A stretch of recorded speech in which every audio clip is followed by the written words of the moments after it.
మోకాల నొప్పులకు ఎటువంటి సర్జరీ లేకుండా ఎపియాన్ పెయిన్ క్లినిక్ అందిస్తున్న అత్యాధునిక చికిత్స.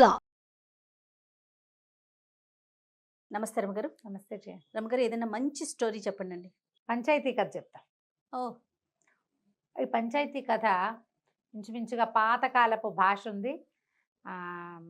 18th అంటే 40లో అట్లా రాయబడింది. 19వ శతాబ్దపు మొదటి కాలపు కథలు అయి ఉంటాయి. ఇప్పుడు మనం ఊళ్ళల్లో తీర్పులు కావాలంటే మనకు తెలిసే పంచాయతీ తీర్పులు మన చిన్నప్పుడు చూసేవాళ్ళం కదా.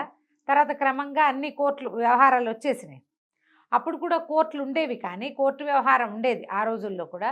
కానీ చిన్న ఊళ్ళల్లో ఏ ఊరు పంచాయతీ ఆ ఊర్లోనే తీరిపోయేది. అంతకుముందు 14, 15 శతాబ్దాలు, 16 శతాబ్దంలో ఏవో రాజుల దగ్గరికి వెళ్తాము, లేకపోతే మర్యాద రామన్నలు అలా ఉండేవాళ్ళు.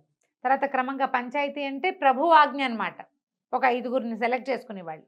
ఈ 5గురిలో ఒకడు న్యాయాధికారి. ఆ న్యాయాధికారిని ప్రతిపక్షులే, అంటే ఈ కేసు ఎవరు పెట్టారో, కేసు అంటే వాది ప్రతివాది ఇద్దరు కూడా సెలెక్ట్ చేసుకోవచ్చు. ఓకే, ఎవరో ఒకళ్ళకి అవకాశం లభించేది. ఈయన చెప్తే మాకు న్యాయం అంటే ఆయన చెప్పిందే న్యాయంగా పాటించాలన్నమాట. పంచాయతీ ఆజ్ఞ ప్రభు ఆజ్ఞ అలా పాలించేవాళ్ళు. ఆ కాలంలో ఇంకా కొంచెం అవి ఉండేవి కదా. అదేలేండి. అయితే ఒక ఊళ్ళో ఇలా పంచాయతీ జరిగే ఒక ఊళ్ళో నారాయణరావు అని ఒక ఆయన, ఈయన ఒక నాయుడు. తర్వాత ఏమో షేక్ మదీనా అని ఒక అతను, తెలుస్తుందిగా పేరుని బట్టి. అంతే. వీళ్ళిద్దరూ చిన్నప్పటి నుంచి స్నేహితులు. మదీనా కొంచెం దురుసువాడు, నారాయణరావు కొద్దిగా మృదు స్వభావం. దురుసువాడైనా కూడా వీళ్ళిద్దరూ ఫ్రెండ్లీగానే ఉండేవాళ్ళు. చాలా విషయాల్లో వ్యాపారాలు అవి చిన్న చిన్న వాటాలప్పుడు కలిసేవాళ్ళు. ఏదైనా వ్యవహారం ఉన్నప్పుడు కలిసి మాట్లాడుకునేవాళ్ళు. తర్వాత ఒకళ్ళకి మీద ఒకళ్ళకి ప్రీతి ఉండేది. ఇంకా ఎలా ఉండేదంటే, నారాయణరావు ఏదైనా యాత్రలకు వెళ్తే తన పొలం పుట్ర వ్యవహారాలన్నీ ఈ మదీనాకు అప్పచెప్పేవాడు. మదీనా కూడా యాత్రలకు వెళ్ళేవాడు వాళ్ళ అమ్మని తీసుకుని, దర్గాలు అవి చూడడానికి. అలాంటివి అప్పుడు ఆ రోజుల యాత్రలు అంటే 10 నెలల రోజులు పట్టేసేది కదా. తన ఇల్లు వాకిలి గొడ్డు గోదా పొలం వ్యవహారం అవి నారాయణరావుకి అప్పచెప్పేవాడు. అంత స్నేహం అనమాట. ఆస్తులు అప్పచెప్పడం అంటే స్నేహం కదా. అయితే అప్పుడట ఈ షేక్ మదీనాకి ఒక పింతలు ఉండేది, దూరపు ఆవిడ. ఆవిడకి పిల్ల జల్లా లేరు, భర్త కూడా గతిచ్చాడు. ఆవిడకి ఒక 3 ఎకరాల పొలం ఉండేది. అయితే ఆవిడని చూడ్డానికి వెళ్ళినప్పుడల్లా పళ్ళు పాలాలు పట్టుకెళ్ళి మొగుడు పెళ్ళాం ఇద్దరు, నువ్వు నా దగ్గర వచ్చి ఉండు, నీ పొలం నా పేరుని రాసి నీకు ఆ ఒక ముద్ద నేను వేయకపోతానా, ఇట్లా ఒంటరిగా ఎందుకు పడుంటావు ముసలిదానివి అనేవాడు. అనగా ఈ ముసలావిడికి నేను చేసుకోలేకపోతున్నా, ఒంటరిగా ఉండలేను, అక్కడికి వెళ్తే కోడలు ఒక ముద్ద వేస్తుంది అని చెప్పి ఇక్కడికి అనుకున్నాక ఈ మదీనా గారు చాలా ప్రయత్నం చేసి ఆ 3 ఎకరాలు తన పేరు మీద రాయించుకున్నాడు. ఆ ముద్ర పడిన దగ్గర నుంచి ఇక మొదలు ఆ ముద్ద వేసే బాధ కష్టంగా ఉంది వాళ్ళకి. ఏదో ఒకటి అనేది కోడలు బేగం గారు తిట్టేది, విసుక్కునేది, ఈవిడ ఒకటి తగలబడింది అనేది. అంతకుముందు చక్కగా స్వీట్లు గీట్లు చేసి పట్టుకెళ్ళి మంచిగా షీర్ కుర్మాలు అవి పెట్టేవాళ్ళు. షీర్లు లేవు, కుర్మాలు లేవు, కూరలకే గతి లేదు, ఏదో పచ్చడి మెతుకులు పడేసేవాళ్ళు. ఆ పడేసే తిండి కూడా తిట్టేది, విసుక్కునేది. ఇంట్లో చిన్నపిల్లలు ఉంటే చేయలేక చస్తుంటే ముసలాళ్ళకి ఎక్కడ చేస్తామనేది. ఆవిడకి మెత్తగా వండాలి, పిల్లాడికే వండుకోనా నీకే వండనా అనేది. నానా రకాలు, ఎన్ని రకాలో, ఎంత విసగటో. ఒక మనిషి వచ్చి అదనంగా మన ఇంట్లో ఉంటే ఆ మనిషి పని చేయదు, వేళకి దానికి అన్నం పెట్టాలి అంటే ఎంత కష్టమో. లోక సహజంగా జరిగేదే కదా. అక్కడి నుంచి ఏరా నాయన ఒకరోజు చెప్పింది దీనికి, మదీనాకి. ఆ మదీనా కూడా విసుక్కునేవాడు. ఏమిటి వెళ్ళపడా లేకుండా ఇప్పుడేమో తిండి అలా అనేవాడు. ఎదురుపడి ఏమనేవాడు కాదు, కానీ విసుక్కునేవాడు. వినపడుతూనే ఉండేది ఆవిడికి. ఇక ఉండలేక ఆవిడ విసిగిపోయి ఓ రోజు వచ్చి, మదీనా నాయన నేను వేరే ఉంటా, నీ ఆవిడ బాధలు నేను పడలేకుండా ఉన్నా, నాకు నెలసరి ఖర్చు ఇచ్చేయి, నువ్వు నాది కాచుకుని తాగుతా, నేను మీ ఇంట్లో నీకు అడ్డంగా ఉండను, నీ పిల్లల మధ్యలో నేను కూడా ఓ పిల్లగా ఉంటే మీ ఆవిడ భరించలేకపోతుంది అనేసరికల్లో కేకలేశాడు. అదేమిటి ఇంకా నయం, కాచుకుని తాగటం ఏమిటి, నీకు పైగా నువ్వు నాకు ఇచ్చిన దానికి నేను నీకు నెలసరి ఇచ్చేదానికి సరే ఒక నెలకు వస్తుంది, మిగిలిన 11 నెలలు నీకు ఎవడిస్తాడు, ఏదో ఒక వేస్తున్న ముద్ద తిని ఉండాలి కానీ అన్నాడు. నా పొలం రాయించుకునేదాకా నువ్వు ఆగలేదు కదుట్రా అంది ఆవిడ. అనేసరికల్లా ఏమన్నాడు, నువ్వు ఇన్నాళ్ళు బతుకుంటావని నాకు తెలుస్తామా, చస్తున్నా నేను మొయ్యలేకన్నాడు. దాంతో ఆవిడ ఇంకా ఊరుకోలే. పైగా చుట్టుపక్కల ముసలమ్మలు ఉంటారు కదా, నీ పొలం తింటూ వాళ్ళు నిన్ను అంటమేమిటి అని ఈవిడ ఎగసం చూశారు. సరే ఈవిడ పంచాయతీకి వెళ్ళింది. పంచాయతీలో ఎవరెవరిని పెట్టుకోవాలో వాళ్ళందరికీ ఇళ్ళకెళ్ళి మాట్లాడింది. ఎందుకమ్మా ముసలిదానివి, రేపొద్దున నేను అయిపోయామంటే నిన్ను లాగిపడేయాల్సిన వాడు వాడేను, మరి అట్లా చేసుకోబోక పంచాయతీ దాకా వెళ్ళొద్దు అని వెళ్ళొద్దు చెప్పారా? అని చెప్పారు. కాదంది ఆవిడ. కాదు, 3 ఎకరాలు నా పొలం నా దగ్గర ఉంటే ఎవడో ఒకడు రోడ్డు మీద పోయేవాడైనా లాగేస్తాడు. అంతేగాని నన్ను అడిగి నన్ను ఇంటికి తీసుకొచ్చాక ఈ రకంగా చేసిన వాడితో నేను చచ్చినా ఉండనంది ఆవిడ. గట్టిగా ఉంది. ఆవిడ అలా వెళ్ళి నారాయణరావు వాళ్ళ ఇంటికి కూడా వెళ్ళి, నారాయణరావు ఆ ఊళ్ళో ఉన్న పెద్ద మనిషి, నాయుడు కదా అతను, పెద్ద నాయుడు. అడిగింది. అడిగి, బాబు నాయుడు గారు, నువ్వు చిన్నప్పటి నుంచి నేను నీకు తెలుసు కదా, నువ్వు కూడా మదీనాతో పాటు ఎన్నిసార్లు మా ఇంటికి వచ్చావు, పండగ వేళ నేను నీకు కూడా పాయసం చేసి పెట్టాను, మరి చూడు ఇదంతా న్యాయమో, వాడు మదీనా నన్ను పొలం అడగటం నీకు కూడా తెలుసు కదా అని అన్నది. అనేసరికల్లా ఆయన ఏమన్నాడు, బాగానే ఉందమ్మా, కాకపోతే మదీనా నేను స్నేహితులు, నే కాదన్ను, వాడికి ఎదురు నేను చెప్పలేను, న్యాయం అన్యాయం నాకు తెలిసినా కూడా మిగిలిన పంచాయతీ వాళ్ళు ఎవరేమంటారో చూడు, వాడితో నా స్నేహం చెడిపోతుంది, నేను వచ్చి కూర్చున్నా బాగుండదంటే, బాబు ఇంతేనా, న్యాయం ధర్మం లేవా నాయనా, మీ నాన్న ఎంత గొప్పవాడు, పెదనాయుడు గారు ఎంత గొప్పవాడు, నువ్వు మంచివాడివి, నువ్వు కూడా ధర్మాత్ముడివి, నాకు తెలుసు కదా నీ వ్యవహారం అంతా, వచ్చి పంచాయతీలో అన్నా కూర్చోవా అని అడిగింది. సరే నేను యువతలు కూర్చుంటానమ్మా, నేను పంచాయతీలో ఉండను, పక్కన కూర్చుంటాను అన్నాడు. బాగుంది. సరే వస్తానన్నాడు. ఆ పంచాయతీ రోజున వాళ్ళు 10 మంది చేరారు, ఈ మదీనా కూడా వచ్చాడు. మరి ఎవరినైనా సెలెక్ట్ చేసుకోండి ఒకళ్ళ న్యాయానికి అంటే, ముసలమ్మ ఎవరైనా నాకు పర్వాలేదంది, కానీ నాకెందుకు, ఆవిడే కదా కేసు పెట్టింది, ఆవిడకే ఇవ్వండి అన్నాడు. అంటే నేను నారాయణరావుని ఎన్నుకుంటానంది ఆవిడ. అందరిలో అనేసరికి ఇప్పుడు నేను కాదనకూడదు, నారాయణరావు తప్పు. ఈ మదీనాకి ఏమన్నా, అమ్మాయి నారాయణరావు అయితే నా స్నేహితుడు అనుకున్నాడు.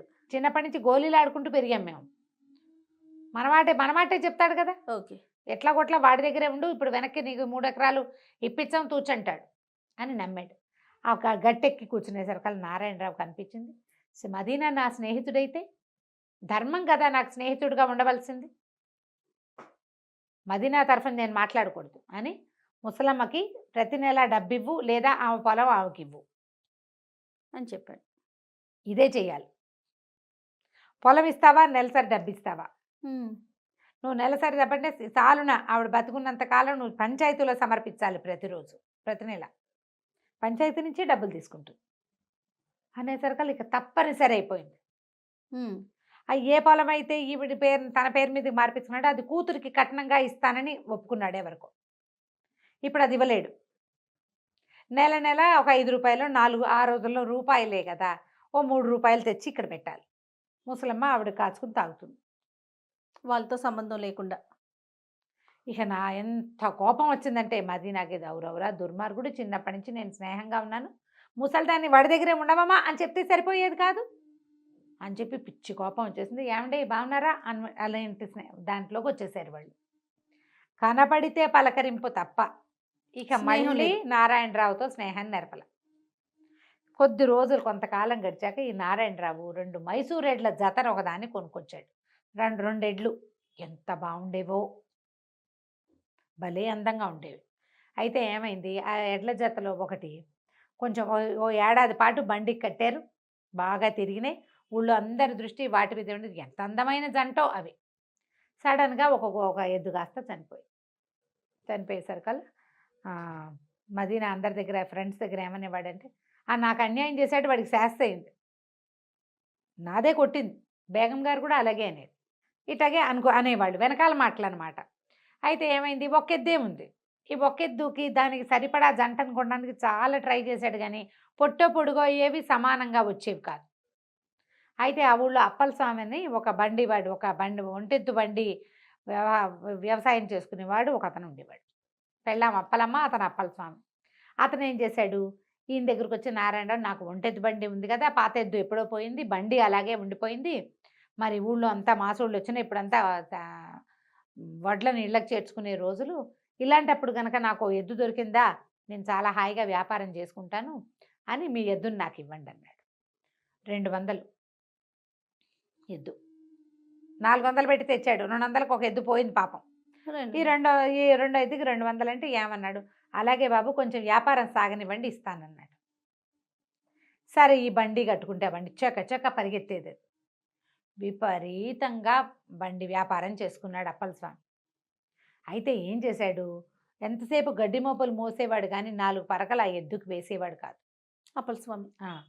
ఏదో ఎండుగడ్డి దొరికింది తినేది పచ్చికే తప్ప దానికి ఆహారం దొరకల. అంతకుముందు మైసూర్ ఎడ్లకి కొంచెం కాస్త చేత కావాలి, చక్కగా ఉలవలు, కాస్త దాణా, చిట్టు, తవుడు అలాంటివి పెడితే అవి నున్నగా ఉంటాయి. ఒట్టి గడ్డితో దాని బండి నడవద్దు దాని రకం. పైగా నారాయణరావు ఇంట్లో ఉన్నప్పుడు వాళ్ళు తవుడు చిట్టుతో పాటుగా మినపగడుగు పెట్టేవాళ్ళు, మినప్పొట్టు పెట్టేవాళ్ళు. ఎంతసేపు ఎద్దుని పోషించడంలో ఉండేవాళ్ళు. అప్పుడు నున్నగా ఉండేది. పైగా జోడిపోయిందన్న బెంగ ఒకటి ఉంది దానికి. ఇక్కడికి ఆహారం లభించక మెల్లిగా చిక్కిపోయి ఒకనాడు చాలా బరువు ఎక్కువ వేసేసాడు. ఒంటెద్దు బండికి రెండెడ్ల బండికి తేడా ఉంటుంది. రెండెడ్లు ఉన్నప్పుడు బరువు సమానంగా పంచుకుంటాయి. అవి ఒకటే ఉంటే అదొకటే కదా లాగాలి. దాంతో విపరీతమైన పనులతోటి ఆ ఎద్దు అలసిపోయింది. శక్తికి సరిపడా ఆహారం లభించాలి, ఎక్కడో కూలిపోయింది. అది కూలిపోయేసరికల్లా ఇంకేముంది, అయిపోయింది.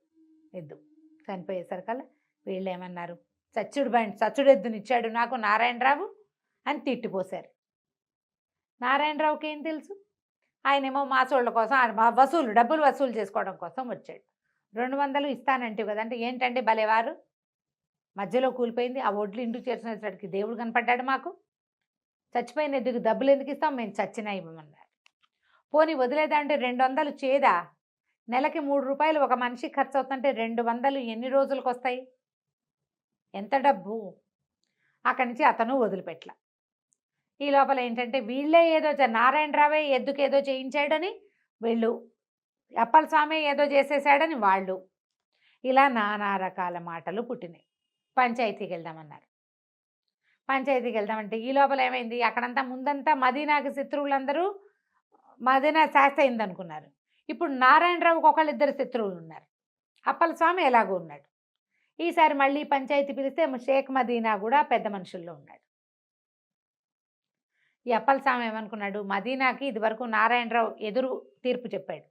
ఇప్పుడు కనుక మదీనాని మనం జడ్జిని చేస్తే, పంచాయతీ పెద్దవాడిని చేస్తే అప్పుడు నారాయణరావు రోగం కుదురుతుంది అనుకున్నారు.